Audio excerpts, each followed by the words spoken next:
আর একটা আমি ছোটখাটো আবদার আপনাদের কাছে করব, যেখানেই থাকুন যেভাবেই থাকুন কাল থেকে একটা তুলসী কাঠের মালা আর তিলক সেবা করুন।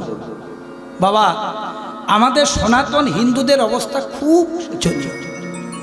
আপনারা হয়তো এখানে আছেন, তো আমি আপনাদের আশীর্বাদে সারা ভারতবর্ষ এবং ভারতের বাইরেও তো গান করছি। বাংলাদেশের দীপু দাস আর হোলির দিনে দিল্লির তরুণ বলে ছেলেটি আজ কি অবস্থা বুঝতে পারছে। নিজেদের ধর্মকে জাগ্রত করুন, না কোনো ধর্মের সাথে বিবাদ করবেন না, কারণ আমাদের সনাতন ধর্ম এমন ধর্ম কাউকে বিবাদ করতে শেখায়নি। কিন্তু বেশি সেকুলার সেজে নিজের ধর্মটাকে নষ্ট করবেন না। এটা সব্যসাচীর কথা নয়, এটা ভগবানের কথা, শাস্ত্রের কথা। ভগবান বলছে স্বধর্ম নিধনং শ্রেয়, স্বধর্মে নিধনং শ্রেয়, পরধর্ম ভয়াবহ। নিজের ধর্ম আচরণ করে যদি মৃত্যু হয় সেটা মৃত্যু, তা বলে পরের ধর্ম গ্রহণ করতে নেই। এমন মানুষের কাছে যাবেন না, এমন মানুষের কথা শুনবেন না যে সনাতন ধর্মের প্ল্যাটফর্ম ব্যবহার করবে আর রাধারানীকে কথা বলে দিয়ে পালিয়ে যাবে। এমন মানুষের কথা শুনে ফেলবেন না যে কীর্তন করবে আর বলবে আমার অন্য ধর্মের জন্ম হলে ভালো হতো। পাগল ছাড়া কি বলবে?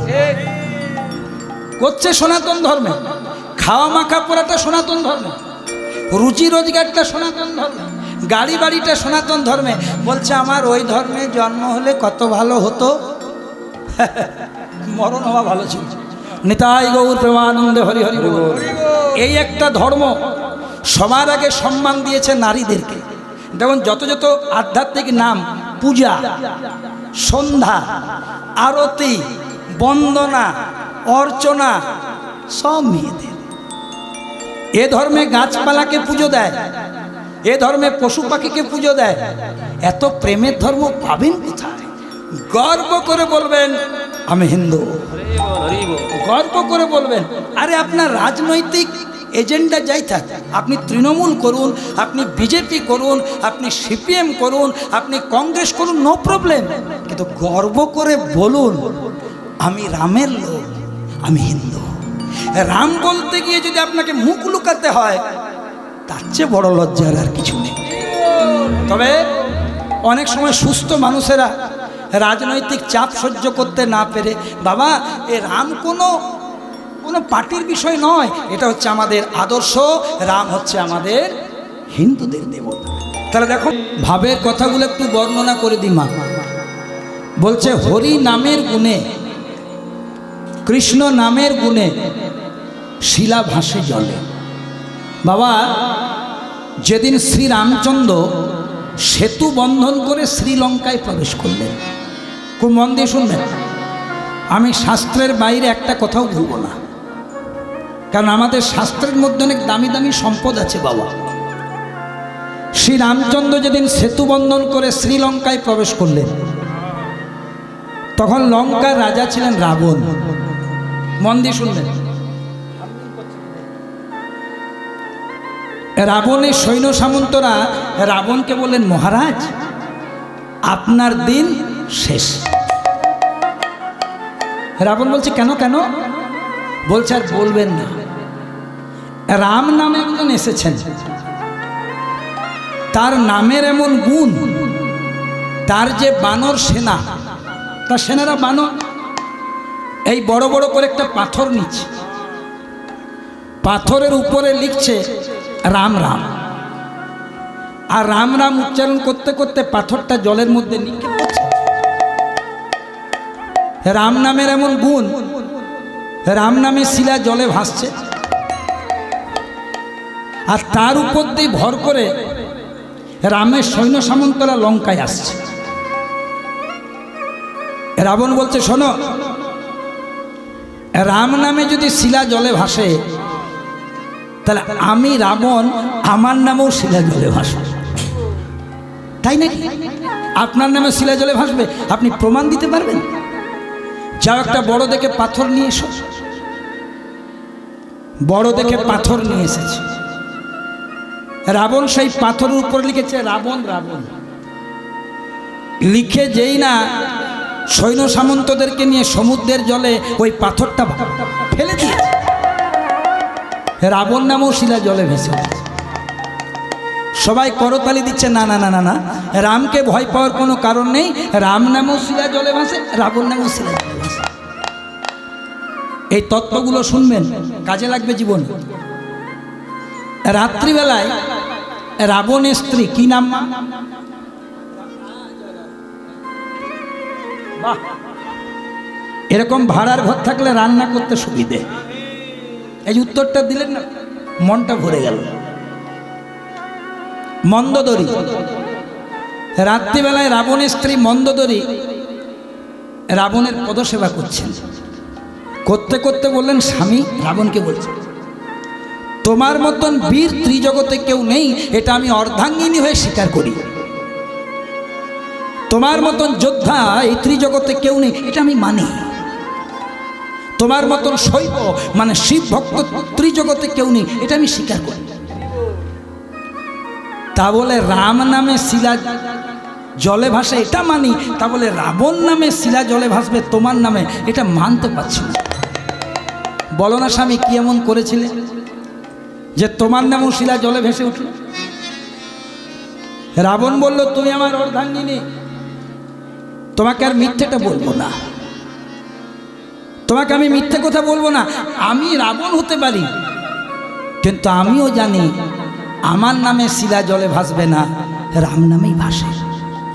তাই লোক দেখানোর জন্য পাথরের উপরে লিখেছিলাম বড় বড় করে রাবণ রাবণ, কিন্তু যেটা কাউকে দেখায়নি, ওই পাথরটা এনে প্রথমে নয়ন জলে বুক ভাসিয়ে 108 বার ওই পাথরের নিচে লিখেছিলাম রাম রাম রাম। আর লোক দেখানোর জন্য উপরটাতে লিখেছিলাম রাবণ রাবণ। ওই পাথরের নিচে 108 বার রাম রাম লিখে যেই না নিক্ষেপ করলাম, শিলা জলে ভেসে। তাহলে দেখো মা, রামের যে চিরশত্রু রাবণ, সেও জানে যে ভগবানের নামের মহিমা। ভগবানের নামেই কিন্তু সব সমস্যার সমাধান হয়। ওই জন্যে এক মহাজন বলে গেলেন, সব কিছুর সমাধান কলিকালে হরি নাম গুণগান। সব কিছুর সমাধান হরিনাম গুণগান। কেন না, হরিনামের মানে আছে মা, হ রয়রস্যি দন্তনাকার ম। হ মানে হরণ করে, রি মানে রিপুগুলি, আমাদের 6টি রিপু আছে বাবা, কাম ক্রোধ লোভ মোহ মদ মাৎসর্য। না মানে নাশ করে, আর ম মানে মুক্তি দেয়। 4টি অক্ষরের 4টি মানে। হ মানে হরণ করে, রি মানে রিপুগুলি, না মানে নাশ করে, ম মানে মুক্তি দেয়। যদি কোনো পবিত্র ধামে এসে, সৎসঙ্গের হরিবাসরে এসে, বা বাড়িতে একান্তে 2টি হাত তুলে কেউ হরিনাম করে, তাহলে ষড়রিপুর বন্ধন থেকে মুক্ত হয়ে সংসার তথা ত্রিতাপ জ্বালা থেকে চিরতরে মুক্তি পেয়ে যায়। তার নাম হলো হরিনাম। আমরা আজকে সিরাকোল মণ্ডলপাড়ায় যেটা শ্রবণ করছি, এটার নাম হচ্ছে হরি নাম সংকীর্তন। এটা কীর্তন নয়, কলিকালে কীর্তন হয় না। প্রথম কীর্তন কে করেছিলেন? শ্রীল সুখদেব গোস্বামী, ব্যাসদেব পুত্র। ইনি প্রথম কীর্তনিয়া, ইনি প্রথম কীর্তন করেছিলেন। আর প্রথম কীর্তন কে শুনেছিলেন? ব্রহ্মশাপগ্রস্ত রাজা পরীক্ষিত। আর আজ আমরা কলিকালে যেটা গাইছি, ওটা তো কীর্তন আছেই বাবা, কিন্তু আছে হরি নাম, মানে সেই নামের মাহাত্ম্য, সংকীর্তন, সকলকে নিয়ে ভগবানের গুণকীর্তন। তাই যারা দূরে দূরে আছেন না, একটু ফার্স্ট বেঞ্চে বসুন না। ফার্স্ট বেঞ্চে বসলে পড়াশোনা করাতে ভালো হয়। যারা দূরে দূরে ছড়িয়ে আছেন, বসুন। তাহলে কৃষ্ণ নামের গুণে, রাম নামের গুণে শিলা জলে ভাসে। সেই জন্য পদকর্তা মহাজন বলছে, হরি নামের গুণে শিলা ভাসে জলে। হরি নামের গুণে শিলা ভাসে জলে। হরি নামের গুণে শিলা ভাসে জলে। পাবে। তুমি রায়ার গাইবে কবে গো, মায়েরা তালে তালে। তুমি রায়ার গাইবে কবে। এই হরিনাম এই মহানাম তোমরা আর গাইবে কবে গো, তোমরা আর গাইবে কবে। ভজনিতাই গৌর রাধে শ্যাম, জপ হরে কৃষ্ণ হরে রাম। ভজনিতাই গৌর রাধে শ্যাম, জপ হরে কৃষ্ণ হরে রাম। ভজনিতাই গৌর রাধে উলুধ্বনি মায়েরা। শ্যাম, জপ হরে কৃষ্ণ হরে রাম। ভজনিতাই গৌর রাধে শ্যাম, জপ হরে কৃষ্ণ হরে রাম। একবার বললাম হরে কৃষ্ণ কৃষ্ণ কৃষ্ণ হরে হরে, হরে রাম রাম রাম হরে হরে। আরেকবার বললাম ভজ নিতাই গো রাধেশ্যাম, জপ হরে কৃষ্ণ হরে রাম। অনেকে বলেন জয় শ্রীরাম, অনেকে বলেন জয় গুরু, অনেকে বলেন হরি ওম। আমাদেরকে অনেকে প্রশ্ন করে বাবা যে সব্যসাচী বাবু আপনি তো অনেকদিন কীর্তন করছেন, কোন নামটাতে বেশি শক্তি বলুন তো? বলছে শোনো, যে নামেই করো না কেন তুমি, সেই নামের মধ্যে যদি তোমার থাকে ভক্তি, তাহলে প্রতিটি নামেই আছে সমশক্তি। ওমা, আমার মামা বাড়ি হচ্ছে ডায়মন্ড হারবারে, আমি বাঁকুড়া জেলার ছেলে, কিন্তু আমার মামা বাড়ি হচ্ছে ডায়মন্ড হারবারে। আচ্ছা বলো তো মা, আমার মামা বাড়ি যদি ডায়মন্ড হারবারে হয়, আমার মায়ের বাবার বাড়ি কোথায় হয়?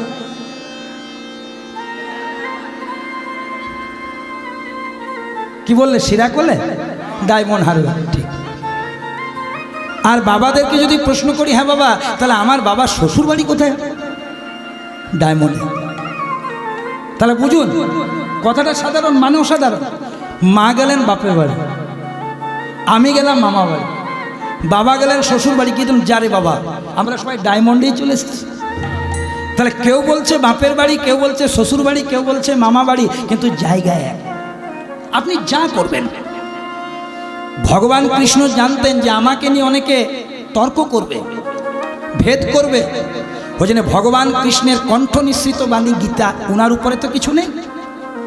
গীতাতে ভগবান একদম ক্লিয়ার করে দিয়েছে বাবা, যে যথা মন প্রপোদন্তে তাং স্থতৈব ভজাম্যহম। খুব দামি শ্লোক, গীতার 700 শ্লোকের মধ্যে ওই যদা যদা হি ধর্মশ্রেষ্ঠ, এটা বড় শ্লোক, কারণ এটাতে ভেদ ঘুচিয়ে দিয়েছেন ঠাকুর। ভগবান কৃষ্ণ ভেদটা দূরে করে দিয়েছেন। কি বলছেন না, যে যথা মান প্রপদন্তে তাং স্থতৈব ভজাম্যহম। যে আমাকে যেভাবে ভজন করে, যে আমাকে যে রূপে ভজন করে, আমি দেখি না আমাকে রাম রূপে চাইছে, না শিব রূপে চাইছে, না কালী রূপে চাইছে, আমি দেখি তার অন্তরের সরলতা, আমি দেখি তার অন্তরের ভক্তি, আমি দেখি তার নাম গাইতে গাইতে নয়নের জল পড়ছে কিনা। আমাকে যে নামেই ডাকুক না কেন, দেখো আমি তো নিজে ব্রাহ্মণ বাড়ির ছেলে। এখন শিরাকোল মণ্ডল পাড়াতে যদি শিব পুজো হয়, এই সব্যসাচী চ্যাটার্জিকে যদি ডাকে যে চলুন পূজাটা করুন, আমি কি করব? প্রথমে হাতে এক গন্ডুস জল নেব, এটা নিয়ম, নিয়ে বলবো ওং বিষ্ণু তদ বিষ্ণু। প্রথমে বিষ্ণুকে ডাক। শিরাকোলে যদি কেউ বলেন ও সব্যসাচী বাবু আমি তো শিব পুজো করাচ্ছি, প্রথমে আপনি বিষ্ণুকে ডাকলেন কেন? বলছে শোনো, ঘরের গার্জেনকে নিমন্ত্রণ করলে, ঘরের অভিভাবককে নিমন্ত্রণ করলে যেমন সবাই নিমন্ত্রিত হয়ে যায়, তেমনি শিব কালী দুর্গা সকলকে সম্মান দিতে হবে, সবারই মধ্যে তিনি। কিন্তু যদি কেউ কৃষ্ণ ভজন করে দিতে পারে বাবা, ওটা ভক্তির গোড়াটাতে জল পেয়ে গেল, ভক্তি রুটে জল পেল, মূলে জল পেল। যেমন কোনো গাছের গোড়াতে যদি কেউ জল দেয় মূলে, উইথ সায়েন্স সেই জলটা যেমন গাছের ডালপালাতে পৌঁছে যায়, তেমনি কলিকালে যদি কেউ কৃষ্ণ ভজন করে তার সব ভজন একসাথে হয়ে যায়। ওই জন্যে কৃষ্ণ নামটার এত গুরুত্ব। ওই জন্যে মহাপ্রভু বলেছিল, শোনো তোমরা মন্ত্র সঠিক বলতে পারবে না, মন্ত্রে অনেক ত্রুটি আছে, দেখবেন কিছু মনে করবেন, এগুলো আমি শিক্ষা দিচ্ছি না।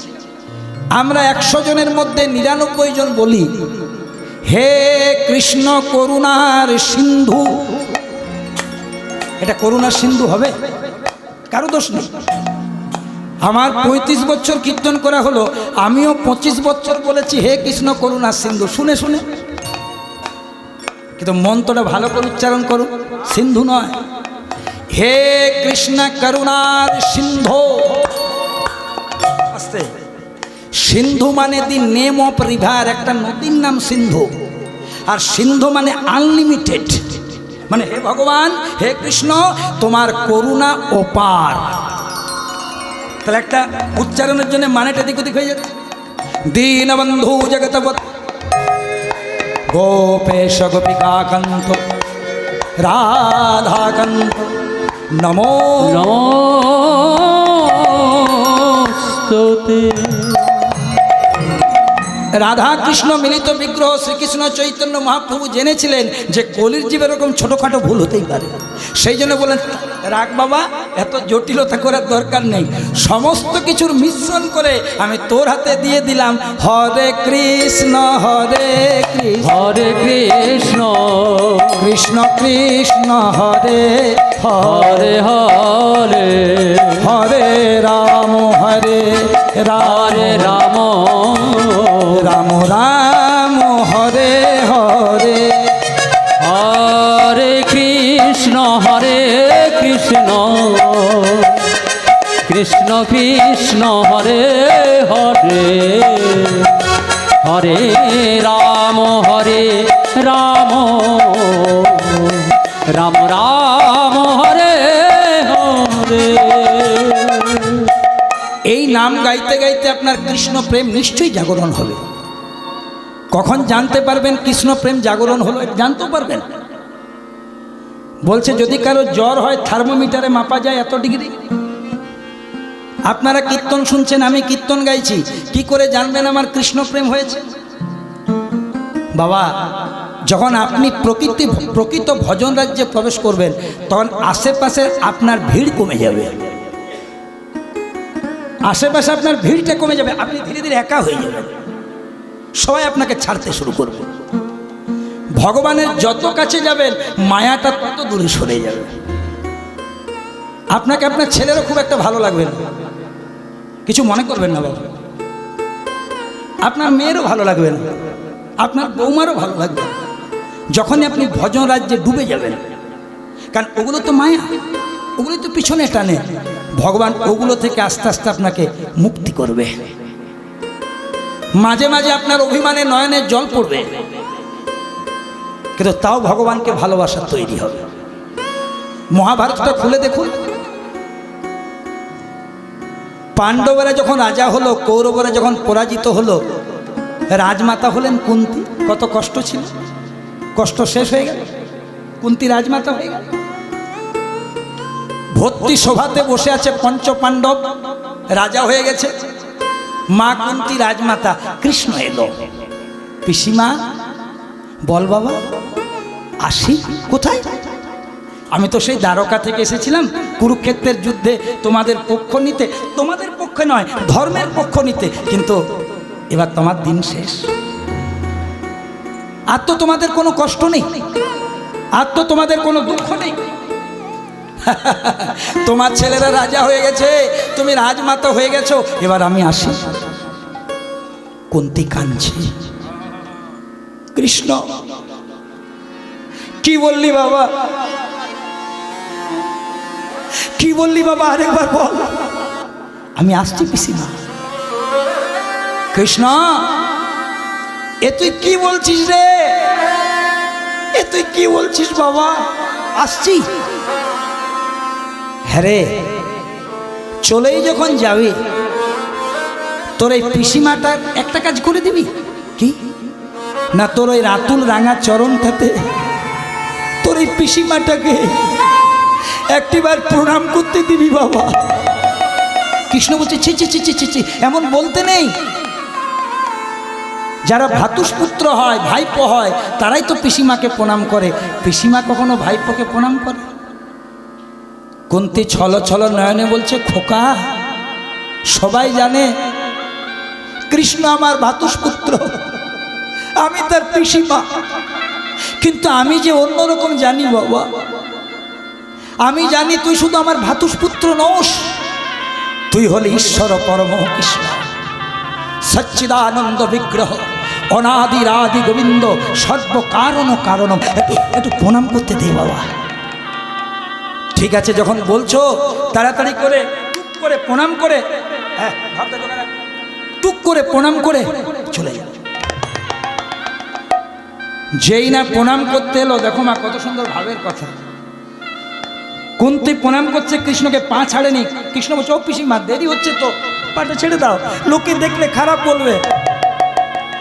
কৃষ্ণ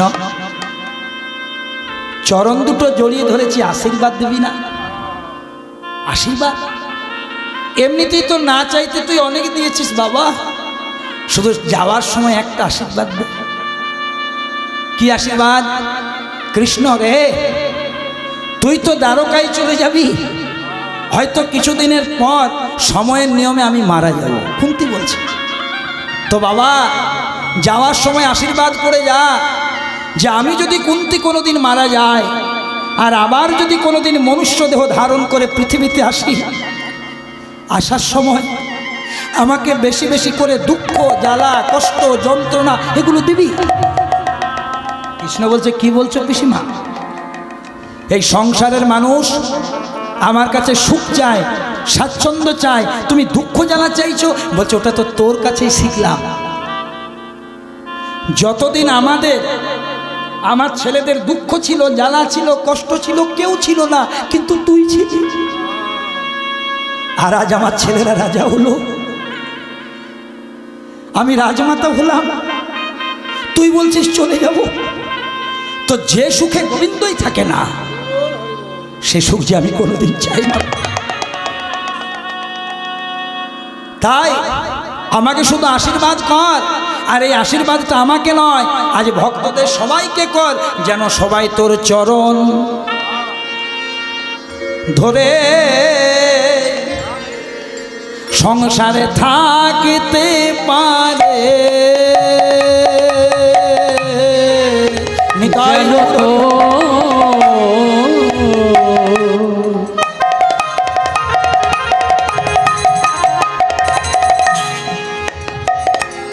তোর চরণে ধরে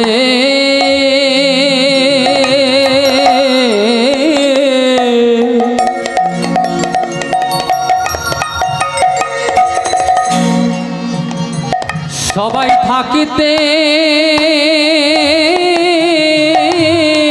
পারে,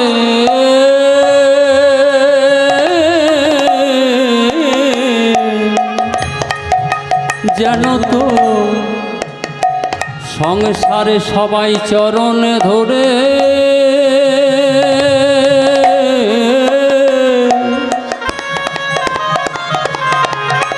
নিতাই গৌর হরি হরি বল। চরণ ধরে থাকিতে পারে, যেন কৃষ্ণ বলে দু ফোঁটা নয়ন বাড়ি দিতে পারে।